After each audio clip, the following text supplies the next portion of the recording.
perusahaan itu terdapat 2 jenis hutang ya atau kewajiban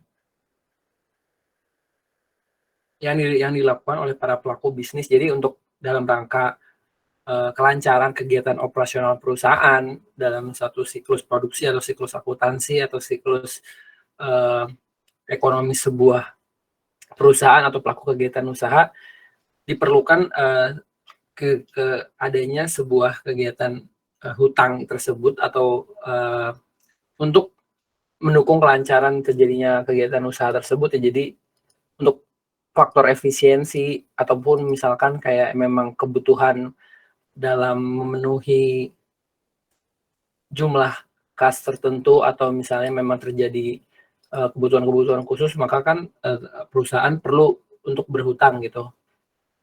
Nah, dalam kaitannya dengan hal tersebut, hutang itu jadi ada dibagi dua, ada jangka pendek dan hutang jangka panjang secara garis besar ya.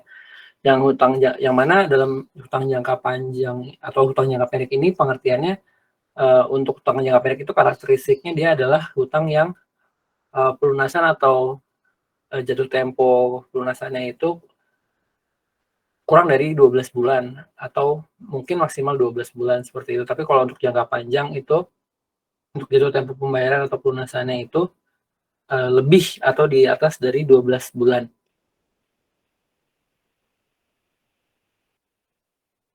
Nah, sekarang untuk kewajiban jangka pendek itu sendiri akan dibahas pada minggu ini ya, dan utang yang jangka panjang atau kewajiban jangka panjang akan dibahas minggu depan. Seperti yang tadi udah saya kasih tahu, untuk kewajiban jangka pendek itu sifatnya adalah untuk keperluan bisa keperluan dana darurat ataupun keperluan produksi atau operasional perusahaan yang dilakukan setiap bulan seperti itu atau setiap periode tertentu. Dalam istilah akuntansi, utang jangka pendek ini atau kewajiban jangka pendek ini bisa disebut dengan liabilitas lancar. Namanya sering disebut dengan liabilitas lancar ya.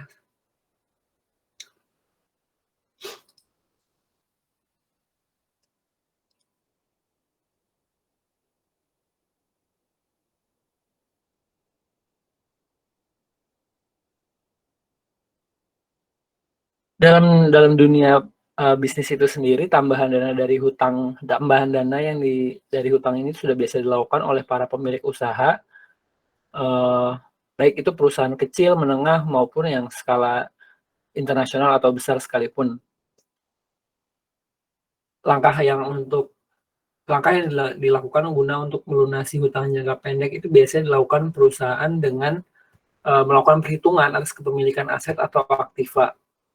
Nah, di satu sisi lain, apabila pemilik bisnis suatu saat tidak mampu melunasi hutangnya dengan cadangan kas yang ada, maka perusahaan akan mengambil keputusan untuk memotong kas pemilik, maksudnya uang pribadi dari pemilik, atau memotong dividen,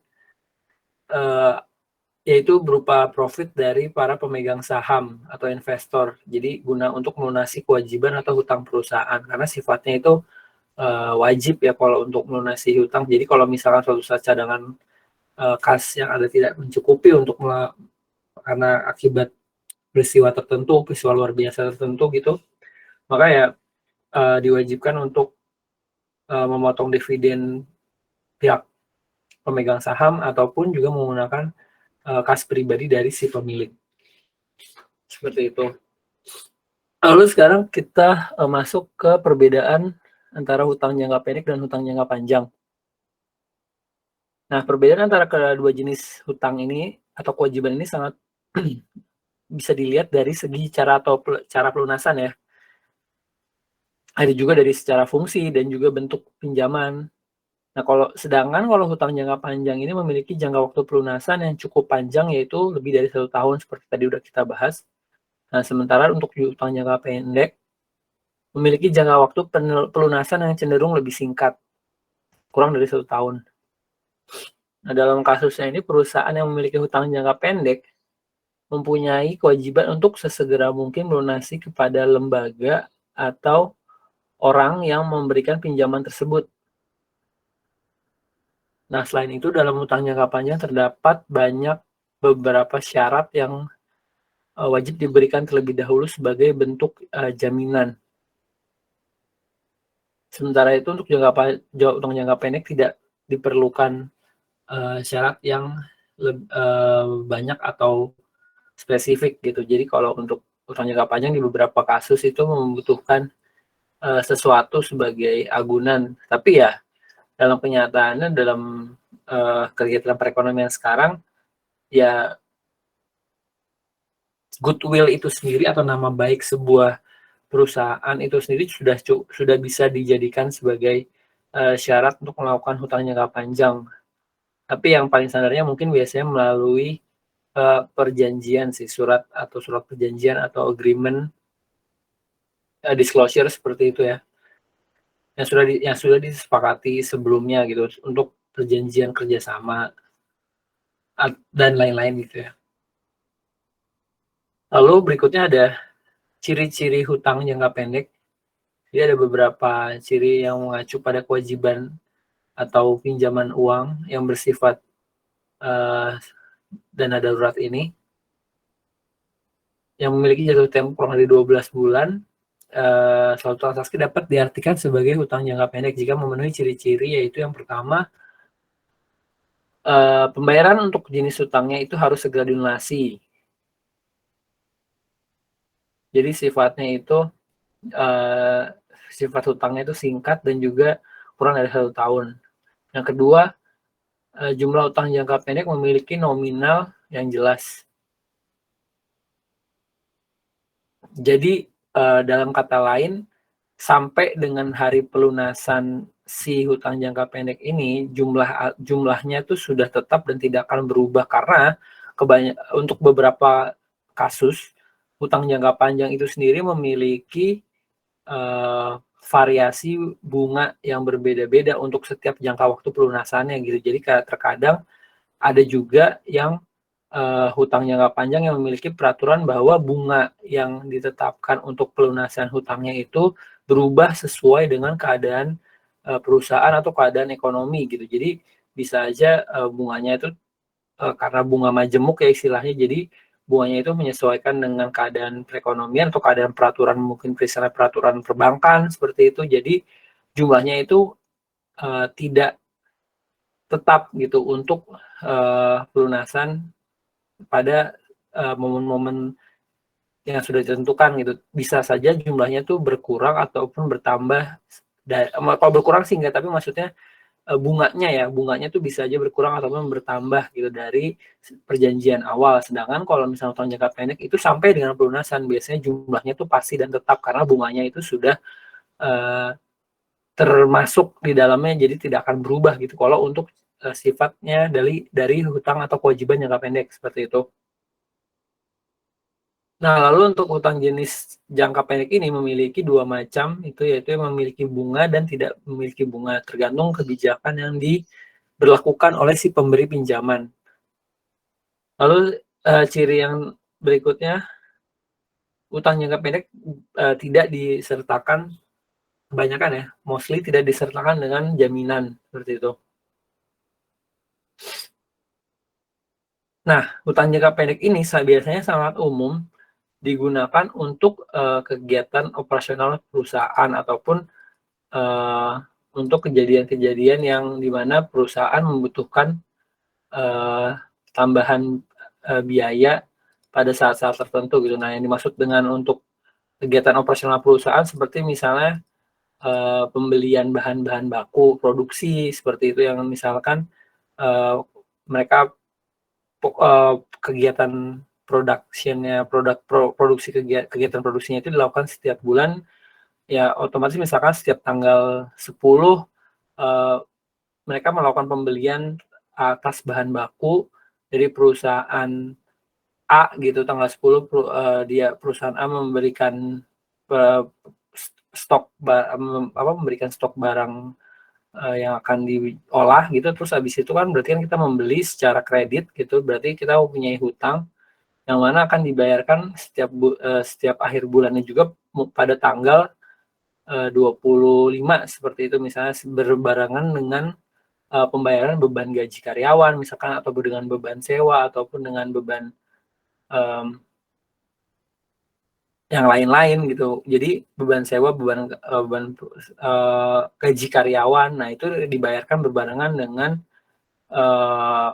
utang dari pembelian untuk produksi tersebut. Jadi memang pada satu hari, satu waktu tertentu, supaya lebih efisien untuk terjadinya kas transaksi atau kas keluar dari perusahaan seperti itu. Makanya memang sangat diperlukan hutang jangka pendek ini dalam kaitannya dengan efisiensi kegiatan perusahaan.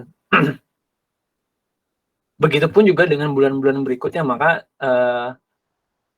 perusahaan A yang akan memberikan suplai bahan baku itu akan juga menerima sejumlah piutang dari perusahaan kita di tanggal 25 dan seterusnya seperti itu. Lalu berikutnya ada jenis-jenis hutang jangka pendek. Nah, jenis hutang jangka pendek ini sendiri ada 5 ya. Yang pertama ada hutang wesel. Nah, hutang wesel ini merupakan sebuah pinjaman yang dilakukan oleh seseorang atau badan usaha dengan menggunakan sebuah bukti tertulis, yaitu surat wesel ya. Dalam surat tersebut, debitur dan kreditur tidak memerlukan syarat apapun serta maupun jaminan apapun gitu ya. Jadi surat wesel itu sendiri pun sudah menjadi bukti atau ya sebagai tanda adanya transaksi hutang piutangnya tersebut gitu. Jadi kok dengan menggunakan wesel ini secara tertulis berarti dia dapat hutang jangka pendek ini dapat dikategorikan sebagai hutang wesel seperti itu.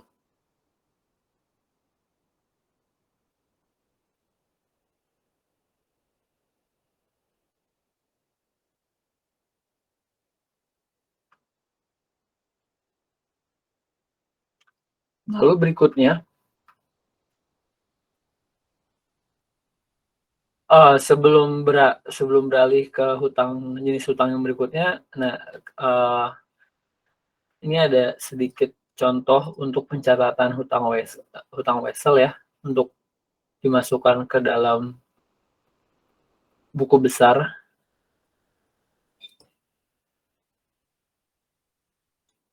Pak, maaf. Iya. Ini memang tidak di share screen ya, Pak? Oh iya benar, emang nggak ada Oh nggak iya, ada share, bisa. cuma dongeng aja gitu, kayak Oke, Pak, kasih. dengerin aja. Ada nih di kolom chat ya untuk jurnal atau postingannya untuk buku besar. Kalau untuk hutang wesel itu, sorry, salah itu jangan dilihat ya. Masih dilihat nggak apa-apa, cuma bukan itu. Yang benar yang satu lagi, benar. Itu nanti untuk yang kedua itu hutang dagang. Yang benar yang ini nih. Nah, untuk debitnya itu, di debit itu ada pembelian, lalu yang di kolom kreditnya ada hutang wesel ya. Jadi ini yang kedua ini nih, yang pembelian dan hutang wesel itu untuk posting ke hutang wesel gitu, kalau jenis hutang wesel. Nah, lalu yang kedua, yang tadi saya tulis pertama, nah ini hutang dagang ya. Hutang dagang ini merupakan salah satu jenis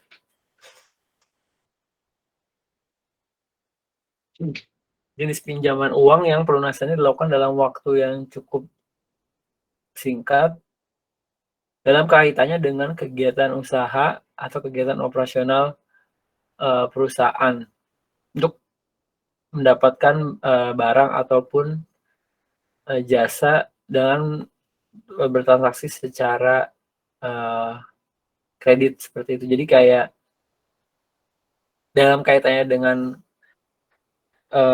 jika perusahaan ingin membeli sebuah barang ataupun jasa ya, yang mana barangnya mungkin bisa untuk perlengkapan perusahaan, bisa untuk peralatan perusahaan, bisa untuk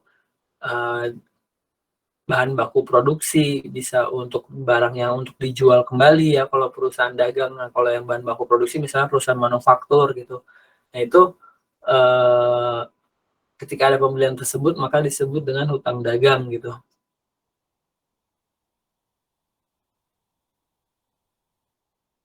Maupun tadi balik lagi, maupun untuk peralatan maupun perlengkapan gitu ya.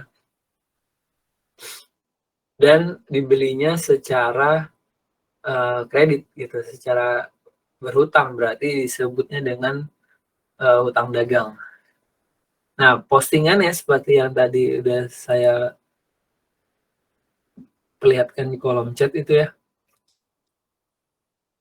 pembelian pada debit dan hutang dagang pada kredit ya.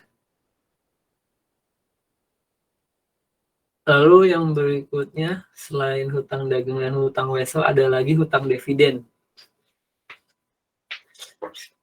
Nah, hutang dividen ini adalah merupakan jenis hutang yang diberikan atau diperuntukkan bagi dibayarkan kepada investor.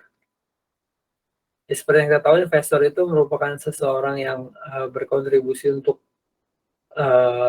memberikan tambahan modal ya untuk pemenuhan kebutuhan perusahaan dalam kaitannya dengan produksi maupun operasional seperti itu. Jadi ketika investor kita memenuhi kewajiban kita terhadap investor untuk memberikan sejumlah uang gitu untuk bunga sebagai dividen gitu ya atas modal yang mereka setor. Nah, itu kan akan dicatat dalam hutang karena kita membayarkannya dalam jangka waktu tertentu setelah investor tersebut sudah memberikan sejumlah uang untuk modalnya seperti itu. Nah, utang dividen ini untuk pencatatannya, sebentar.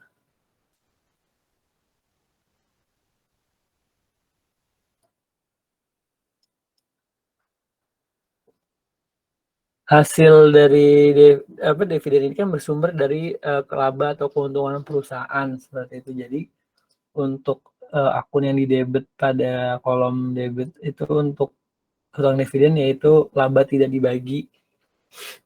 Yang di kolom kreditnya adalah hutang dividen, ini untuk pencatatan untuk hutang dividen ya.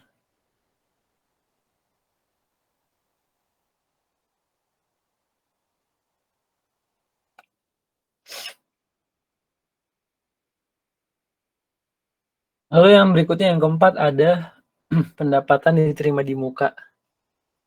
Nah, untuk pendapatan diterima di muka ini dia merupakan seluruh nilai penjualan barang atau jasa yang didapatkan terlebih dahulu oleh kita sebagai pemilik usaha, namun belum memberikan produk atau jasa kepada pihak konsumen. Selain itu, pendapatan diterima di muka juga belum dikatakan sebagai pendapatan dari pembeli karena termasuk hutang jangka pendek. Nah, ini contoh hutang jangka pendek pada pendapatan diterima di muka itu misalnya pembayaran atas langganan majalah ataupun surat kabar ya dalam periode tertentu. Kalau misalkan contohnya mungkin kalau untuk sekarang seperti misalnya kita berlangganan akan suatu aplikasi seperti itu ya, atau ya berlangganan aplikasi kita kan akan membayar full untuk satu periode itu, misalkan kayak di depan ya, misalnya kita berlangganan aplikasi berbayar gitu dalam jangka waktu 1 tahun atau 1 bulan, kita bayarnya duluan di awal, tapi kita belum merasakan nilai manfaat dari aplikasi tersebut selama waktu yang kita waktu yang kita tentukan untuk berlangganan. Jadi itu disebut dengan pendapatan diterima di muka gitu. Jadi menjadi hutang untuk pihak mereka ke kita gitu. Nah, kalau untuk akun yang Catatan untuk pendapatan hutang yang diterima di muka ini adalah kas pada debit dan pendapatan diterima di muka pada kredit. Karena kita udah mendapatkan kasnya terlebih dahulu ya. Lalu barang atau jasa yang kita berikan kepada klien, pada pelanggan kita,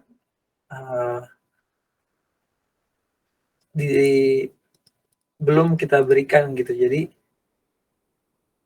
itu menjadi hutang untuk kita gitu dalam bentuk barang dan jasa yang belum diberikan tersebut.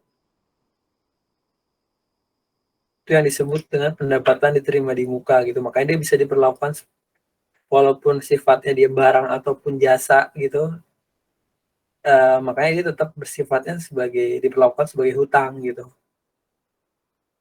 Dalam kasus ini misalnya ya kita sebagai si pelaku usaha yang menerima kas terlebih dahulu dan belum memberikan barang atau jasa yang harusnya pelanggan dapatkan ketika dia mengeluarkan sejumlah uang untuk mendapatkan barang dan jasa dari kita gitu. Oke, yang terakhir itu tadi udah keempat ya. Yang terakhir adalah hutang biaya. Nah, ini yang tadi saya sudah sempat ceritakan sedikit. Hutang biaya ini adalah berasal dari manfaat dari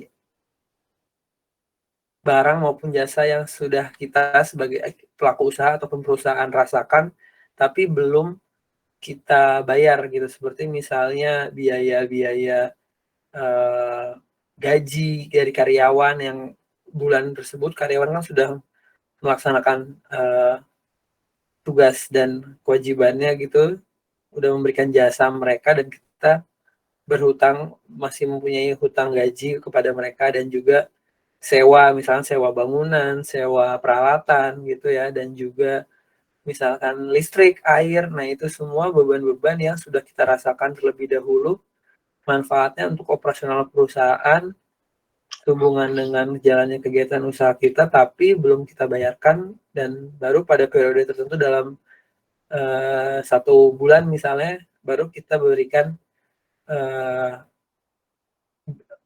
gaji karyawan, ataupun biaya sewanya, ataupun biaya listrik, biaya air. Nah, itu disebut dengan hutang biaya gitu ya.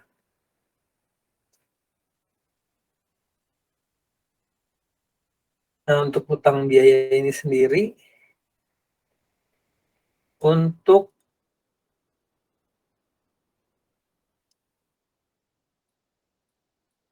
penjurnalannya kita debit biaya gaji. Contohnya ini kalau gaji ya, kalau listrik ya biaya listrik gitu, dan hutang gaji di kredit, biaya gaji di debit dan hutang gaji di kredit. Seperti itu. Lalu nah, dalam kasus tertentu nih ya, ada satu tipe hutang yang bisa dikategorikan dalam 2 kategori. Dia bisa masuk ke dalam hutang jangka pendek dan hutang jangka panjang tergantung dengan ketetapan dari surat perjanjian atas hutang tersebut. Seperti contohnya nih ya, kalau surat obligasi gitu. Kalau obligasi itu mempunyai fleksibilitas dalam jangka waktu pembayaran yang sangat majemuk ya.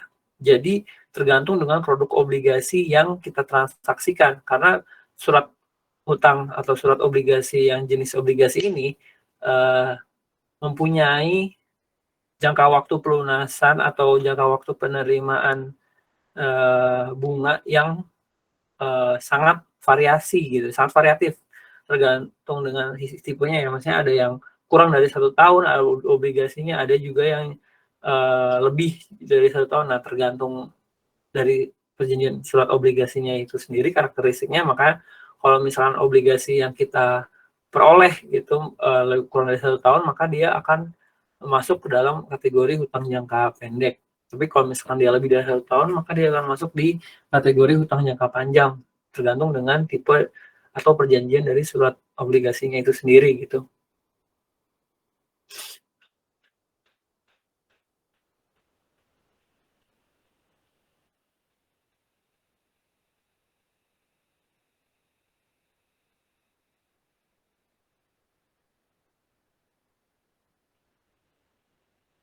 Nah, jadi memang untuk materi minggu ini sih emang cukup singkat sih sebenarnya, ini aja untuk utang jangka pendek.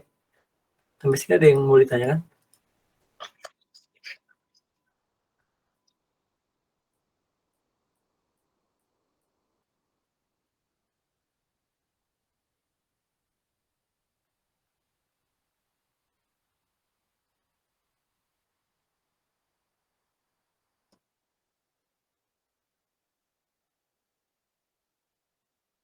Kayaknya sih ya untuk ini ya, Fai boleh tolong di absenin mungkin yang nggak hadir di pertemuan kali ini.